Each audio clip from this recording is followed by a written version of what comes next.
திருப்பதியில் திருவாராதனையின் போது மணி அடிப்பது இல்லை.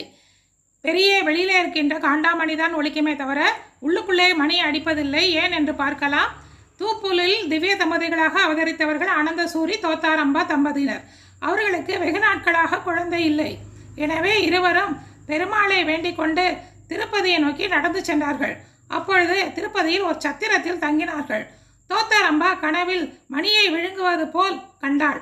உடனே திடுக்கிட்டு எழுந்து தன் கணவரிடம் கூறினாள். அதே நேரத்தில் பூஜைக்கான மணியை காணவில்லை என்று கோயிலில் அனைவரும் பரபரப்பாக தேடிக்கொண்டிருந்தார்கள். அப்பொழுது ஒரு அசரீரி, யாரும் அந்த மணியை தேட வேண்டாம், புரட்டாசி மாதம் திருவோண நட்சத்திரத்தில் 1228ஆம் ஆண்டு அந்த மணி ஒரு மேதையாக ஒரு குழந்தையாக அவதரிக்கப் போகிறது, அவரே வேங்கடநாதன் என்று கூறிற்று. அந்த திருப்பதி மணி பெருமாளுடைய மணியினுடைய அவதாரமாக பிறந்தவர் தான் வேதாந்த தேசிகர். எனவேதான்